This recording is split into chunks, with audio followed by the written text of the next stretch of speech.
A happy Tuesday. Welcome to Send It In, presented by BetMGM here on the BetQL network. I'm your host, PJ Glasser. Great show for you guys today as we got a lot to get to. We're talking college basketball. It's a Tuesday. Got 4 bets on today's card, including Purdue and Marquette, which should be a really good matchup in Milwaukee tonight.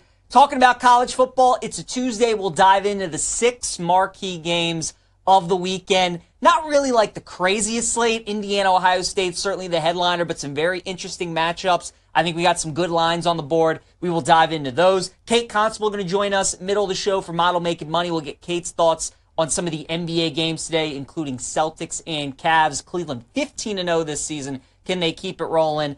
We will also dive into the first half of Week 12 in the NFL. We'll dive into some of those games, and we'll wrap everything up with our favorite plays of the day. As always, any questions, comments, best bets that you guys have for us, let us know. You can go to twitch.tv/BetQL, YouTube /Odyssey Sports. Send in anything you guys have, and if you miss any part of the show over the next 30 minutes, we got you covered with the Send It In podcast. Glasses in session. Before we get into college hoops today, we did have some breaking news about 30-40 minutes before we hopped onto the show, and that was Jets general manager Joe Douglas has been fired. Obviously, it's just been a ridiculous season for the Jets. Robert Saleh got fired. Now here is Joe Douglas, who got fired as well. Jets are currently 3-8 right now, and their win total with 6 games left to play is at 5.5. And the over is actually juiced at -175. The under is +145. So the Jets have to go 3-3 the rest of the season for you to cash that over 5.5 win bet.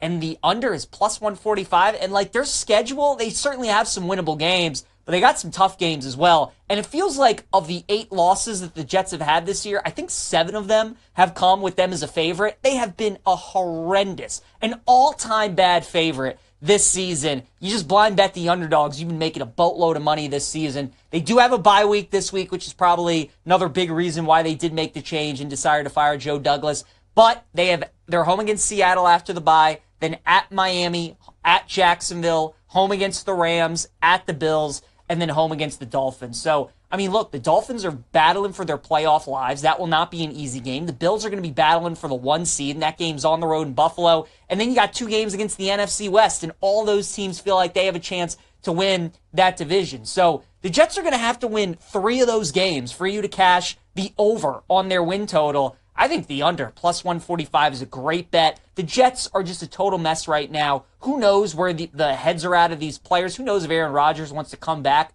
to this situation next year? So I think under +145 is a great bet. The Jets to finish with the fewest wins in the NFL is 35-1. Problem is, there are so many bad 2- and 3-loss teams. I think over the next couple weeks, we're going to see a couple more coaches get fired. Certainly Doug Peterson in Jacksonville with the Jags on their bye week. He might get fired here over the next couple days. I like the under 5.5 wins for the Jets at +145. Don't think I'd bet them to have the fewest wins, though, at 35-1. All right, let's talk some college basketball. Let's go off the glass. 4 games I have my eye on tonight. We will start in Lexington, Kentucky. The Cats playing host to Lipscomb. This is Kentucky's first game since that great win over Duke. And for me, it's as simple as that. That's the handicap tonight. I'm taking Lipscomb plus the points at +21.5, right? Kentucky came into this season with so much unknown. You move away from John Calipari after 15 years. Mark Pope, it felt like, was the 7th option that they wanted to go after as head coach. And he has this huge early season win over Duke. And now everybody's all in on Mark Pope. Oh, Kentucky did the right thing. What a great hire Mike Pope was. I like this Kentucky team better than I've liked the John Calipari teams with all those freshmen. I mean, guys, we talk about this all the time in college football, right? You get a team off of a big win, and then they have a week to hear everybody talk about how great they are, and then they just show up flat. And I think the same thing could happen tonight with Kentucky. Lipscomb's 2-3 this season. They have played some pretty solid games against some decent mid-majors in Belmont and Western Kentucky, and they played both of those teams really close. Lipscomb is obviously going to treat this game as their Super Bowl, right? You're playing Kentucky in Rupp Arena. I mean, this is something those kids will remember forever. So the effort level from Lipscomb is certainly going to be there. They can score, and Kentucky, meanwhile, are they going to be a little flat after that Duke loss? We'll see, but I like Lipscomb in this spot. I'll take the 21.5 with them to keep it close with Kentucky. Another pretty decent game tonight is number 18 Cincinnati on the road taking on Northern Kentucky. Now, we've talked college basketball this year. We've talked Big 12 futures, right? We've talked about how top-heavy the Big 12 is this year. Certainly Kansas, Houston, Iowa State, Baylor, Arizona. All these teams are Final Four good, national championship good. They'll probably be contending to win the Big 12 regular season title. A team, though, that not many are talking about, it's kind of flying under the radar, the Cincinnati Bearcats. Right now on KenPom, they're ranked as the number 11 team. They're top 20 in offense and defensive efficiency. Really solid team Wes Miller has this year. They go on the road to take on Western Kentucky, who is a top 100 defensive team in KenPom. They rank 87. So I got a very good defensive mid-major team in Northern Kentucky going up against a solid Cincinnati team who's also great on the defensive end, very physical. I think this game is a great under game. Both these teams don't really play at a very fast tempo. Both are over 230s in adjusted tempo, according to KenPom. So solid defensive teams, don't play very much tempo. Northern Kentucky hosting a really good Cincinnati team. We're going to take the under 137.5 tonight between the Bearcats and the Norse. Next up, Samford plus 17.5 against Michigan State tonight. Now, Samford was one of the darlings of the NCAA tournament last year. If you watched this show during March Madness, we had Samford to cover the spread against Kansas, and it's all because of their coach, Bucky McMillan. They call it Bucky Ball. If you never watched Samford play, you're going to absolutely love them. They just full court press and chuck threes for all 40 minutes. They pick you up full court. They want to get in a run and shoot kind of game. They play at the third fastest tempo in college basketball. And if you're not used to it, it can be really tough to play against and be really tough to prepare against. So, like Michigan State, it just, Izzo, it feels like the last couple years has had the same kind of team. There's really not a lot of NBA talent. They're really not great to start the year. And then once we get to February and March, he gets his team in the tournament, and they're always a tough out in the big dance. But keep in mind, Michigan State last year lost to a very good James Madison team at the first game of the season. They're playing a very good Samford team today. I just think this is too many points. We'll take the Bulldogs plus the 17.5. And then finally, game of the night, college basketball. Purdue at Marquette. Marquette favored by 5.5. The total is 152.5. Now, I think a lot of people are higher on Purdue right now than maybe they were coming into the season, right? Certainly the loss to Zach Edey. Then they lost the 7'4" freshman Daniel Jacobson in the second game of the year. They bring back their two guards in Braden Smith and Fletcher Lawyer, but it was a big unknown with Purdue this year. We all thought they would take a step back with Zach Edey. Well, they have the win over Bama on Friday. They beat the number 2 team in the country, and now Purdue jumps up in the AP poll to number 6. Folks, I can tell you, experiencing it firsthand, Mackey Arena is a different animal. Purdue won't lose many, if any, games at home this year. When you get them away from that building, though, it's a different story. There's a reason Marquette opened up at 2.5 in this game, and it's gone up to 5.5, and there's a reason this total dropped from 155.5 to 152.5. So I still like the under. I don't think it's been adjusted enough, and I like Marquette in a money line parlay piece as well. I think they get the win tonight over Purdue, but that should be a really good game. Got some great guards in that matchup with Cam Jones going for Marquette and then Braden Smith and Fletcher Lawyer. All right, let's talk some college football now. On Send It In, we got 6 marquee games that I got my eye on. We'll start with the big one, Fox Big Noon kickoff, number 5 Indiana against number 2 Ohio State. We have been waiting all year to watch this Indiana team go up against a good team. And in my opinion, they're playing the best team in college football in Ohio State. Look ahead line was Ohio State minus 9.5. Now we're all the way up to 12.5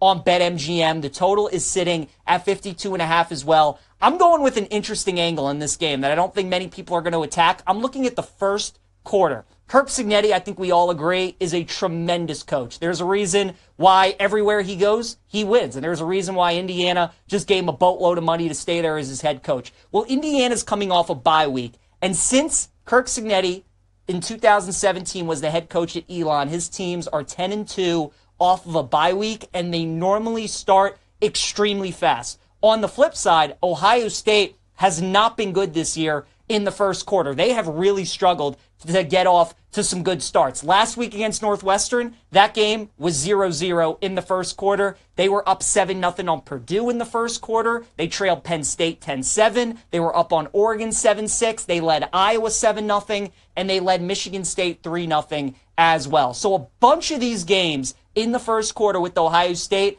have been low scoring, and they've been close. Notice, though, the Penn State game and the Oregon game were a little bit higher scoring. The first half total is at 10.5. The Penn State game was 10-7 at the end of one. The Oregon game was 7-6 at the end of one. Well, here we have another huge game, top 5 matchup. So I don't want to take the first quarter under, but I do want to take Indiana plus the 3.5. I think this game could play out similar to how Georgia and Tennessee did. You have Indiana coming in off the bye. Everybody kind of questioning how good they are. It feels like the spread's a little bit too much with Ohio State laying this many points. I think Indiana comes out. I think they're possibly even winning in the first quarter. And then I think eventually Ohio State kind of just wears them down. They're the way more talented team. I think they probably end up covering this spread as well. But I do like Indiana in the first quarter, plus 3.5 to keep that game close. I also like Ole Miss, minus 10 against Florida. The total is sitting at 55.5. Lane Kiffin in his career, 7-6 against the spread off the bye. So not incredible, but not awful either. Ole Miss has everything to play for in this game, obviously. I think if Ole Miss wins out, they're going to be in the college football playoff. The reason I love laying 10 points, though, with Ole Miss in this game is because they're playing for style points. They don't just want to win this game. They want to win this game by as many points as they can. And Florida's kind of done them a favor over the last couple games because the Gators have looked really respectable. They took Tennessee to overtime. They were close with Georgia in that game before their quarterback got hurt. They upset LSU last week. We talked about that Florida LSU game, though. It was just an awful matchup for LSU because they can't stop running quarterbacks. Now Florida faces one of the best defensive lines in college football in Ole Miss. I think it's going to be tough for them to move the ball. Ole Miss is going to try and win this game and keep their foot on the gas by as many points as they can. I'll take Ole Miss minus 10. Number 6, BYU on the road taking Arizona State, a massive game in the Big 12. BYU finally lost. They've been playing with fire all year. They won a bunch of close games. They finally lost to Kansas last week. I do think they bounce back this week. I like them plus a 3.5 against ASU. I do think Arizona State's the better team. It's a reason they are favored, and they're at home. Kenny Dillingham's done a really good job this year with the Sun Devils, but I think getting over the 3 with BYU, I'll take the Cougs to keep that game close. We got number 17, Colorado, on the road taking Kansas this week. Colorado, the spread is now down to 2.5. The Jayhawks played spoiler last week against BYU. I think there's a chance they could play spoiler this week against Colorado. These might be the best two teams in the Big 12. I know Kansas's record is awful this season, and they're 4-6, but they're 1-6 in one-score games. If a bunch of those games went differently, their season could be an entire different story. It's why they were only small dogs to BYU last week and why they're small home dogs to Colorado this week. So I like Kansas to keep this game close. I think they even possibly could win it outright. I'll take the Jayhawks plus the 2.5. Favorite bet of the week, though, I like Oklahoma plus 14 against Alabama. I just think this is way too many points. Sooners still have an elite defense. They're coming off a bye. Norman is still a very difficult place to play at night. And everybody just kind of thinks that Bama's going to win out and go to the SEC championship game. There's one thing I know about college football. When it looks too easy and when everybody thinks they have it all figured out, that's when usually chaos ensues. Jalen Milroe certainly was hurt for that 3-game stretch. You'll never be able to convince me otherwise against Tennessee and against Missouri and South Carolina. Then the bye week hit. He comes back against LSU, and he looks awesome. But again, LSU can't stop a running quarterback, so Bama really didn't have to throw the ball all that much in that game. Against Oklahoma, Milroe's going to need to make some plays through the air. Jackson Arnold's been playing much better quarterback for Oklahoma, so I'll take the Sooners plus the 14. And then finally, give me Texas A&M on the money line as small road favorites against Auburn. Auburn's kind of been like the Kansas of the SEC this season. The metrics love them. They've been losing every one-score game, and they just can't quite get over the hump. I think a lot of people are going to like Auburn this week, thinking maybe Texas A&M is looking ahead to Texas potentially. I just like A&M to get the job done. I think I like their coach better in Mike Elko. I like their defense a little bit better. And I think Marcel Reed is the difference in this game. It's going to be close. It won't be easy. It's going to be low scoring, but I think A&M gets out of Jordan Hare with the victory, so I'll take A&M on the money line at minus 135. All right, let's go to Model Making Money. Check in with Kate Constable joining us on a Tuesday. And Kate, what are the 5-star plays that BetQL has for us today? Hey, PJ, yeah, five-star plays in the NBA. The only five-star play in the NBA, really. There's a lot of four-star plays, so go over and check out those four-star plays. But the five-star is the Lakers and Jazz in the first half, over 13.5 points. Our model is making this 18.5, so 5-point difference from where this line currently is. And the Lakers at home have been great this season, have yet to lose at home. They've been putting up plenty of points. The Jazz are not a good team. They're going to do their part in, helping get this to over 13.5. But I think a lot of those points are going to be coming from the Lakers in this one. So again, the model likes Jazz Lakers first half over 13.5.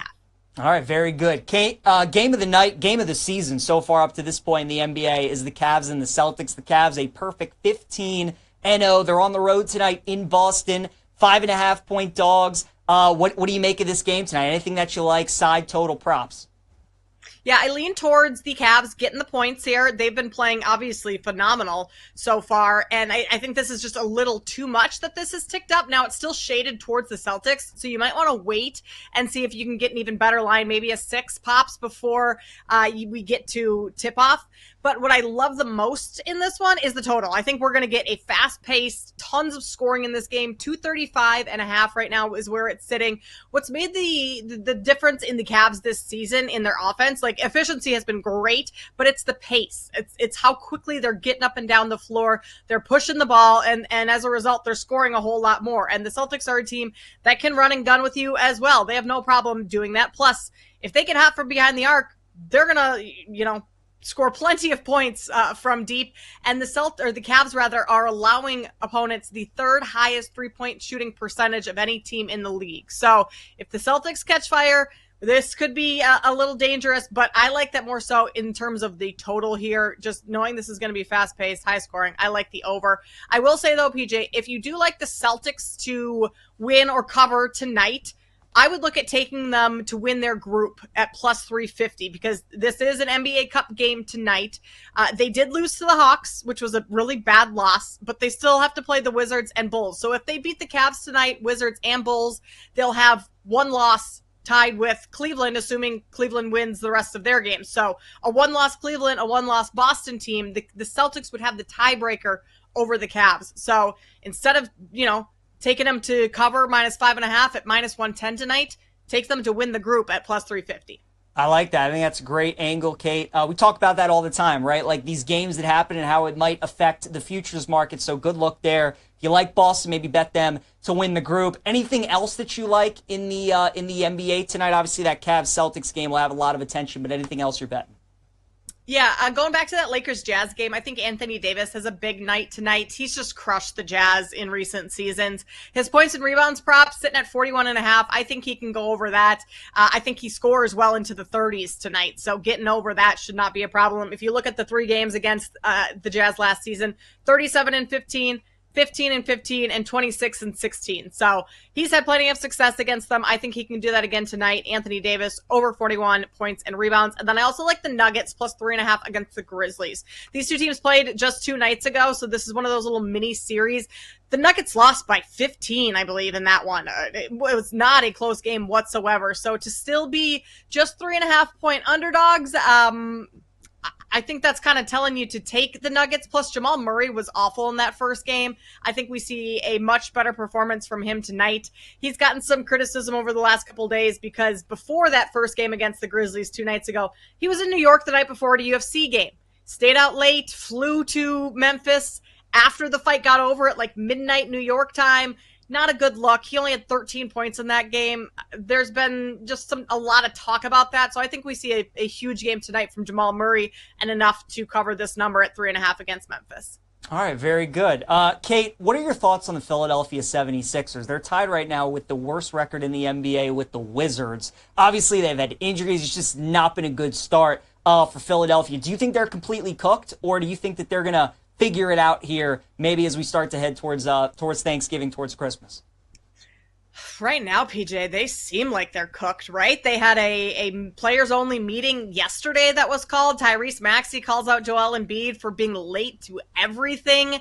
Joel Embiid also, in the report that Shams put out this morning, said that he has some questions on what was it? He stated he's confused about what the 76ers are attempting to execute on the court sometimes. That's not giving me a whole lot of faith in what's going on here. I think if anything, maybe they sneak into the play-in, but they are not in that top the top 6 play-in spots or playoff spots at the end of the season. There's no way they're winning their division. They're not winning the conference. Yeah, if anything, maybe they sneak in. But with Joel Embiid also not wanting to play back-to-backs this year, it's going to be hard to just build continuity and momentum throughout the season. So, yeah, 76ers, you could say they're kind of cooked. Yeah, I would tend to agree with you. One more before I let you go, Kate. College football, we get the playoff rankings reveal tonight before, obviously, a huge weekend with Indiana and Ohio State. Oregon's going to be the number 1 team again after they were able to escape Wisconsin. Do you feel like the Ducks are the best team though in college football, or do you think it's somebody else? I've been on Ohio State all season. They've been my favorite to win it all, so it's hard for me to take anyone else, but also the Ducks did beat Ohio State, so that's got to say something. I just think this Ohio State team, their strength of schedule, I guess it has been a little bit tougher than the Ducks, but they've just kind of been flying under the radar, it feels like, these last couple of weeks because they haven't had all that big of games, where I still think that for me, they're the most talented team in the league. I just worry a little bit about their quarterback play, and of course, you don't have to worry about that for Oregon. So I will still say I like Ohio State to win it all, but I mean, it's a tough argument to make when the Ducks beat them earlier this year. Yeah, definitely is. Oregon has a bye this week before they end their season against Washington. Get ready for the Big Ten championship game. I agree with you, though, Kate. I think Ohio State's the best team in college football. We'll see if Indiana is able to play them tough, though, this weekend. Kate Constable joining us here on Send It In. Kate, always appreciate the time. Good luck tonight, and we'll catch up again soon. Sounds good. Thanks, PJ. You got it. For those people who want to continue to bet but don't have time to research each individual game, you need to download the BetQL app. It ranks each game on a 1 to 5 star scale based on its unbeatable analysis from spreads and over-unders to player props. Stay up to date and bet confidently with BetQL's help. All right, guys, got a couple questions here in the chat. Love it. Reed Phillips, Rad, PJ, any thoughts on NBA awards? Maybe Franz Wagner for a most improved. Most improved is a tough award right now, Reed. Obviously, you're getting good value on Franz at 10-1, and with Paolo out, he's going to continue to need to be the guy. So I do see kind of the case to be made for him. The market that I like right now, looking at NBA futures, is Jared McCain to win NBA Rookie of the Year. He's still plus money at BetMGM at plus 125. I really don't like any of the other candidates, honestly. You got a couple interesting cases with some of the Wizards guys, and certainly they're going to stink and give those guys as many reps as they can. But the one bright spot that Philly's had this season has been McCain. He's been awesome for Philadelphia. And I think the Sixers, I agree with Kate, I think they're kind of cooked, and they're going to give him every opportunity. So right now, NBA futures, that was kind of the one that jumped out to me. It was McCain plus 125 to win Rookie of the Year. B. Mills, hey, Peach, got 2 plays for you tonight. First off, team total parlay and the Maction, Western Michigan, Akron, both scored 27 plus points against 2 terrible defense. And then Oilers, Senators under 6.5 for 2. Dead under teams. I think the Oilers-Senator look is a good one, B-Mill, especially with the total that high. And you love your Maction. And it feels like a bunch of these games recently have been some shootouts, so I could see that. I do like Northern Illinois tonight. That would be my one play against Miami of Ohio. I think plus 2.5 is a good bet with the Huskies. So I like that. As for the NFL for the upcoming week, some of these games that I like. Steelers, 3.5-point favorites on the road Thursday night to take on the Browns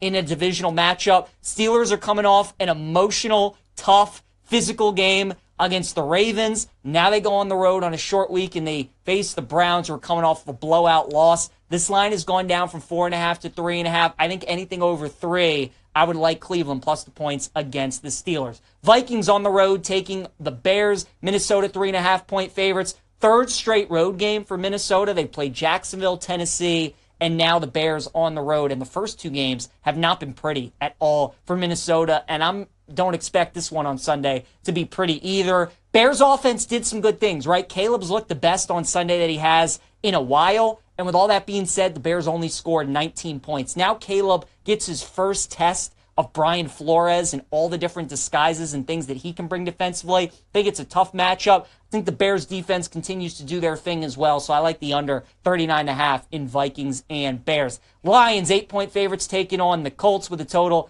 of 50.5. This is the teaser that I like, is the Lions -2. Everybody's going to be on Detroit, but they had their one bad game against the Texans. They bounced back immediately against Jacksonville on Sunday. I think they keep that rolling against Indy. So I like the Lions -2. Anthony Richardson against that Lions defense, I think it's going to be a bad matchup. Dolphins 7-point favorites at home against the Patriots. I like the over in this game. Drake May's been good. I mean, he really has, a lot better than I thought he would be, certainly in his rookie season. And with Tua back, Miami's offense, as you would imagine, has looked way better. I think Miami at home against a bad team like they normally do are going to be able to score. I think Drake May in the past put up some points as well. Take the over 46 in Dolphins and Patriots. Tampa Bay coming out of their bye week. They face the Giants with Tommy DeVito. Bucks are 5-point favorites. Another over that I like this week, over 42.